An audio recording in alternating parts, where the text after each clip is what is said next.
Halo, perkenalkan nama saya Desita Sari Riswayana atau bisa dipanggil Desita. Dalam video kali ini saya ingin berbagi cerita tentang pengalaman personal best leadership project experience saya di industri logistik dan freight forwarding. Dimulai pada Desember 2023 ketika saya dipercaya langsung oleh pimpinan saya sebagai head project dalam bisnis ekspor mainan dan pengurusan SMI. Peran saya adalah menjadi koordinator antara klien, tim internal, dan juga vendor. Pada awalnya, proyek ini hanya berfokus kepada pengurusan ekspor dan SNI. Namun seiring waktu, proyek ini berkembang menjadi sebuah company atau pihak ketiga yang menyediakan jasa freight forwarding dan import handling. Saya yang hanya memiliki background di bidang hukum, yang awalnya hanya memahami regulasi secara normatif, tetapi di proyek ini yang mana saya harus terjun langsung ke bagian operasional untuk memastikan produk lolos SMI, memastikan shipment aman, dan memastikan semuanya berjalan lancar di lapangan.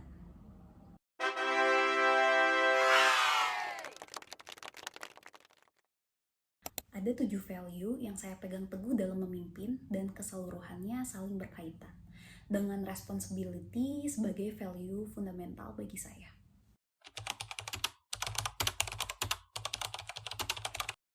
Salah satu hal yang membuat proyek ini bermakna bagi saya adalah saya memiliki kesempatan bekerja dengan orang-orang yang kompeten dan juga bisa saling melengkapi. Ini mengajarkan saya betapa pentingnya kolaborasi. Di sisi lain, perusahaan mengejar speed dan juga achievement, sebuah tantangan bagaimana saya harus bisa menyeimbangkan antara speed dan juga kehati-hatian. Misalnya saat kami memilih vendor, kami harus bergerak cepat supaya barang tidak tertahan, tidak terjadi miskomunikasi. Di saat yang sama, saya harus melakukan cross-check mulai dari legalitas, pengalaman, sampai rekam jejak vendor itu sendiri. Visi saya adalah membangun sistem ekspor yang profesional dan juga dapat dipercaya oleh klien. Secara internal, saya mulai membangun lingkungan yang terbuka dan suportif. Jika diibaratkan, maka tim saya saat itu adalah sebuah ruang mesin kapal yang mana setiap orang memegang peran masing-masing agar kapal tersebut tetap berjalan stabil dan tidak kehilangan arah. Dari visi tersebut, hasil positif mulai terlihat.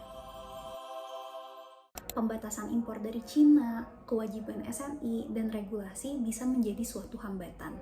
Pernah suatu hari shipment hampir tertahan karena beda interpretasi regulasi. Perjalanan ini penuh dengan trial and error, tapi dengan dukungan atasan yang suportif dan tim kecil yang solid, saya dipaksa untuk tumbuh, tidak hanya berada di belakang layar, tapi turut langsung terjun ke lapangan untuk memastikan semua kargo aman sampai tujuan. Bagi saya, kunci kesuksesan proyek ini adalah teamwork. Suatu trust tidak hanya dibangun kepada konsumen saja, tetapi juga ke dalam tim. Dan dari situ kolaborasi menjadi kekuatan utama kami. Sebagai bentuk apresiasi, saya mengucapkan terima kasih kepada tim, dan sebagai bentuk pencapaian, saya melaporkan kepada pihak manajerial agar tim mendapatkan apresiasi tambahan. Perjalanan dari Desember 2023 hingga Oktober 2024 ini mengajarkan saya bukan hanya sekedar achievement, tapi juga merupakan suatu proses di mana saya belajar untuk menjadi pribadi yang lebih bertanggung jawab atas resiko, bukan cuma sekedar hasil akhir. Perjalanan ini memang tidak panjang, tapi pengalaman ini mengajarkan saya tentang keberanian untuk belajar, tumbuh bersama tim, dan mengambil keputusan di tengah ketidakpastian. Dan bagi saya, itulah esensi leadership yang sebenarnya.